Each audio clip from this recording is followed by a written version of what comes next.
पाठ 3 पाटंगडी काटिया कोएलो काटिया कोएलो आशियाई खेळ 2018 खातीर पात्र थारिल्ले आयक्यू फॉयल विंडसर्फिंग वर्गांतले पयले भारतीय खेळगडी yachting association of India senior national आनी आशियाई खेळां निवड चांचण्यांनी बायलांच्या बुद्धिमत्ता फॉयल वर्गांत भांगरा पदक जिखलें 2022 वर्सा आयक्यू फॉयल आंतरराष्ट्रीय विंडसर्फिंग सर्तींत रुप्या पदक जिखपी पयली भारतीय चली तिका 2022 वर्सा रुप्या पदक फावो जालें 2014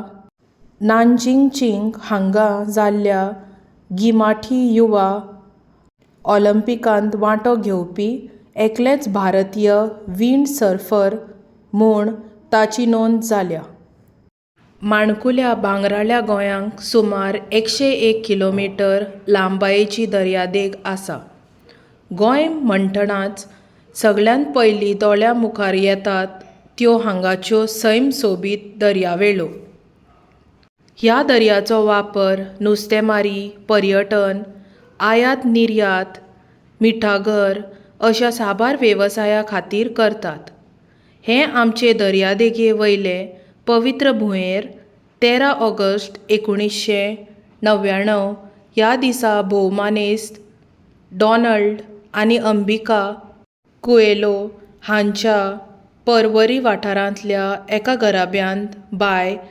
काठयाच्या रुपान एक नखेत्र उदेलें जाणें दर्या खेळामळा रुपान आपणायलो ल्हानपणा सावन काठयाच्या मना काळजाक दर्या सामको लागींचो दर्या हेंच ताचें खेळामळ दर्यावेळेर न्हांवप पेंवप खेळप ही ताची आवड ताचें पुराय भुरगेपण दर्याच्या गोपांत गेलें ल्हानपणा सावनूच उदका कडेन ताचो लागींचो संबंद आशिल्ल्यान उदकानूच ताचे जिणेक आकार दिलो पिरायेच्या 11व्या वर्सा तें विंडसर्फिंग ह्या आव्हानात्मक खेळा कडेन आकर्शीत जालें ताच्या ह्या खेळाचें धाडस पळोवन ताणें ल्हारांचेर खेळपाकूच जल्म घेतला अशेंच दिसतालें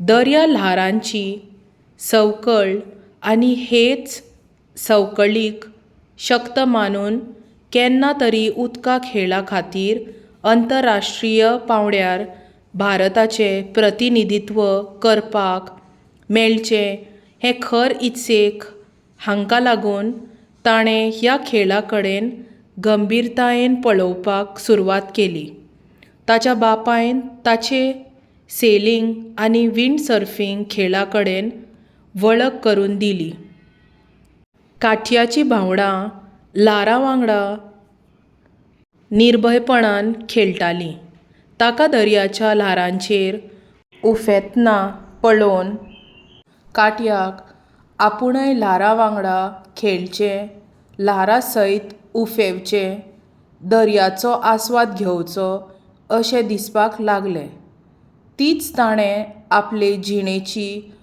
मोख थारायली ताचे खातीर विंडसर्फिंग हो निखटो खेळ न्हय तर दर्या कडेन जोडपी आनी ताचे कडेन आपुलकेचें नातें सांबाळपी एक दुवो आशिल्लो दर वेळा दर्या आपलें रूप बदलता केन्ना शांत तर केन्ना खदळिल्लो ह्याच आव्हानांक पेलपाचें बळ हाडून ताणें दर्याच्या ल्हाराक उमेदीन आनी उर्बेन वेंगावपाचो निश्चेव केलो ह्या खेळाक ताणें जिणेची मोख मानली आंतरराष्ट्रीय पांवड्यार ह्या खेळाचें प्रतिनिधित्व करप हें काठयाचें सपन आशिल्लें काठया तशेंच ल्हानपणा सावनूच शिटूक.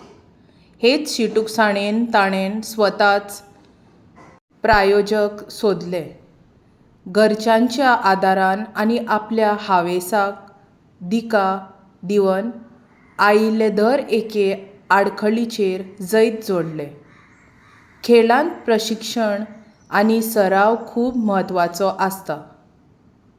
शिकपी भुरग्यांक अभ्यास आनी सराव हातूंत मेळ सादप खूब कठीण काम आसता. जिवितांत कितेंय सादय करपाची खर इत्सा आसल्यार ताचेर सोंपेपणान वाट काडूं येता. काट्यानूय तेंच केलें. खुबश्या फावटीं ताका प्रशिक्षणा खातीर सर्ती खातीर दुसऱ्या राज्यांनी वा राष्ट्रांनी प्रवास करचो पडटालो. ह्या प्रवासांत ताणें अभ्यास करपाची संवय लावन घेतली. हातूंतल्यानच तें वेळेचें वेवस्थापन आनी शिस्त शिकले. काट्याच्या ह्या यत्नांक लागून गोंयांत विंडसर्फिंग खेळाचें म्हत्व वाडपाक लागलें. ते विशीं साधन सुविधा तयार जावपाक लागल्यो. अंतरराष्ट्रीय पांवड्यार ह्या खेळाक खूब नामना आसा. भारतांत आनी खास करून गोंयांत हो खेळ लोकां मुखार येवपाक थोडो कळाव लागलो. काट्या भुरगेपणा सावनूच आशावादी. मनांतले विचार हावेस प्रत्यक्षांत हाडपाक धडपडपी चली. ह्या खेळांत भारताचें प्रतिनिधित्व करप, भारताक संवसारीक पांवड्यार नामना मेळोवन दिवप हेंच ताचें मुखेल सपन आशिल्लें. ताचे कश्ट फळादीक जाले आनी अंतरराष्ट्रीय पांवड्यार भारताचें फुडारपण करपा खातीर ताची निवड जाली. निवड जाल्ली तर खरी, पूण प्रशिक्षण, सराव हांचे खातीर लागपी खेळाचें साहित्य, निधी हाची तजवीज कशी करप हो व्हड प्रस्न ताचे मुखार उबो रावलो. ह्या वावराक ताच्या घरच्यांनी ताका भावनीक आनी आर्थीक नदरेन पुराय सहकार्य केलें. काट्याचो बापूय ताचो पयलो गुरू आनी प्रशिक्षक. ताणें सदांच काट्याचें मनोबळ वाडयलें. ताचे आवयन ताचे भितर आत्मविश्वासाची भावना जागयली. ताका जिवितांत सदांच नमळायेन वागपाक शिकयलें. शिस्तीचें म्हत्व पटोवन दिलें. जें सपन ताणें पळयलां ताची पुर्तताय तेंच करूंक शकता हाचीं पावलां कणकणी जाणविकाय करून दिताली. दर एकल्याचे जिणेक आकार दिवपाक घरच्यां वांगडाच ताच्या शिक्षकांचें आनी इश्टांचें म्हत्वाचें योगदान आसता. काट्याचे जिणेंत ताच्या शिक्षकांचो आनी इश्टांचो म्हत्वाचो वांटो आसा. शिक्षण आनी खेळ हांचे मदीं समतोल दवरप कठीण आसतना लेगीत ताचे इश्ट आनी शिक्षक ताका उर्बा दीत रावले. दर्यावयलो खेळ म्हणल्यार अग्नी परिक्षाच कशी. ही परिक्षा दितलो जाल्यार मनाची तयारी आसप भोव गरजेची. दर्याच्या वातावरणाचो थाव लागप भोव कठीण. हाका लागून दर्यावयल्या ह्या विंडसर्फिंग खेळांत धोको भरपूर आसता. पूण काट्याचो ह्या खेळाचेर आशिल्लो मोग आनी जैत मेळोवपाचें ध्येय ह्या भंयाचेर सहज जैत जोडूंक पावलें. प्रशिक्षण, वेवस्थापन, सादूरताय आनी सैमाचे नेम समजून काट्यान ह्या खेळांत नामना जोडली. ते जेन्ना दर्या पासून पयस आसताले तेन्ना योग शाळेंत वचून व्यायाम करताले. आपले बळ आनी मानसीक तयारेचेर लक्ष केंद्रीत करताले. विंडसर्फिंग हो फक्त खेळ नासून जिणेची पद्दत जावन आसा. हो खेळ आमकां धीर, संतुला आनी पर्यावरण सांबाळपाक शिकयता. जिवितांत पुस्तकी गिन्याना वांगडाच खेळाकय तितलेंच म्हत्व दिवंक जाय, अशें काटयाचें म्हणणें. काटयान 2015 वर्सा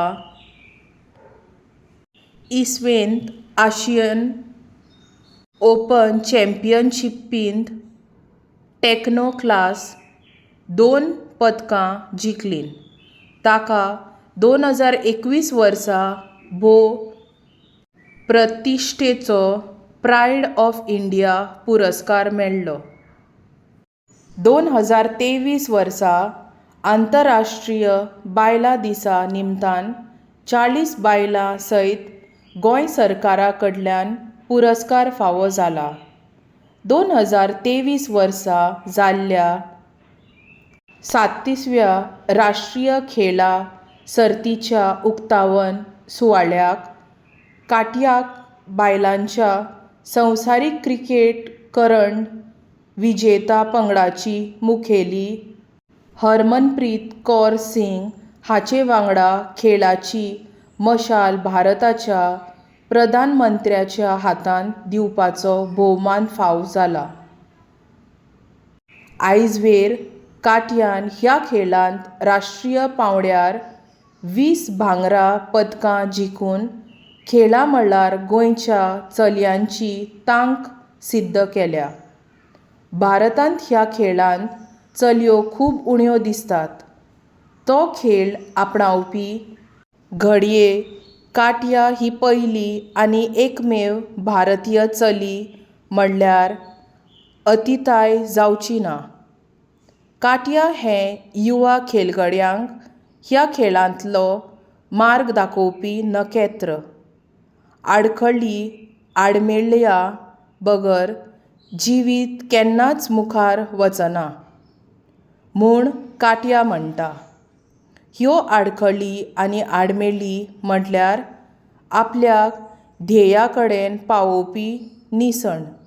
पावलां कितलींय ल्हान आसलीं तरी धेंपां मारीत रावचीं होच कातयाचे यशस्वी जिणेचो मूळ मंत्र थारलो.